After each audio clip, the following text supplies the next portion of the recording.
Buenas tardes compañeros, hoy vamos a hablar de objeción de conciencia en cuanto a la ley acá en Colombia. Y también vamos a hablar de algo que quienes no pueden ejercer la objeción de conciencia. En cuanto desde el punto de vista legal, no hay una sola definición de lo que es objeción de conciencia, ni siquiera desde un punto de vista constitucional. Lo que existe en la Constitución y en diferentes instrumentos internacionales de derechos humanos es el derecho a la libertad de conciencia, el derecho a la libertad de culto, el derecho a la libertad religiosa, y también está el libre desarrollo de personalidad. El derecho a la objeción de conciencia vendría siendo como una especie de derivación o manifestación de la libertad de conciencia.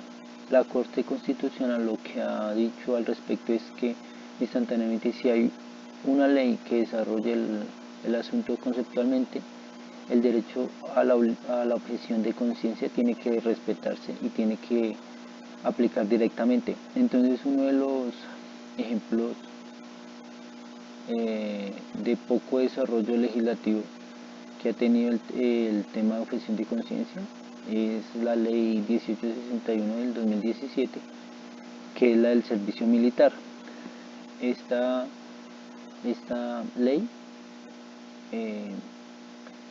dice que ya no es obligatoriamente para los hombres, ya no es obligatorio prestar servicio militar.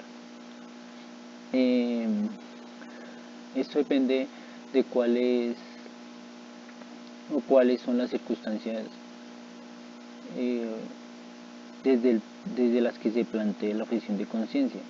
Digamos, hay una sola lista que, digamos, cómo debe ser aplicada.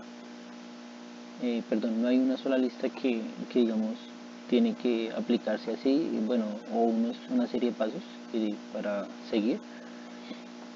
También está el artículo 18 de la Constitución. Este garantiza la libertad de conciencia.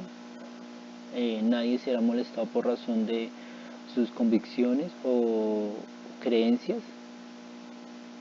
ni compelido a relevarlas, ni obligado a actuar contra su conciencia. También vamos a hablar de quienes no pueden ejercer la objeción de conciencia. Aquí pues aquí sería como no tanto como quienes no pueden ejercer la objeción de conciencia, porque desde un punto de vista cualquier persona podría hacerlo. Más bien quienes no pueden objetar conciencia, que es diferente.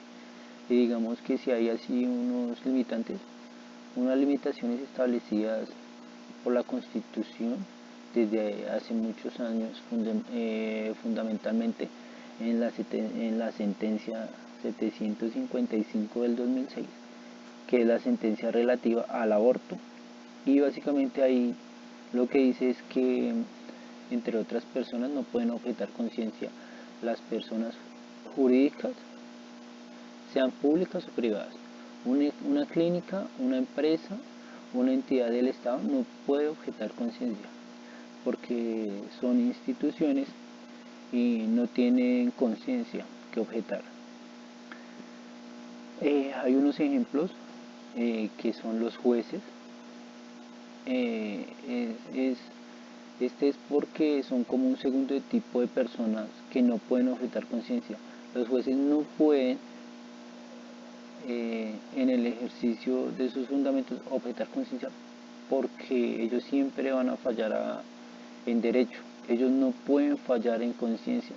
Entonces eso lo puede elevar un poco a este caso famoso de hace unos años, de un juez civil, creo que fue en Cartagena, que se negó a unir en matrimonio a unos civiles del mismo sexo.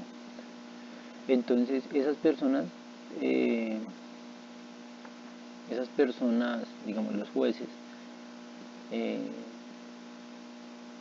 dice que por la vía jurisprudencial que las personas del mismo sexo tienen el derecho a casarse.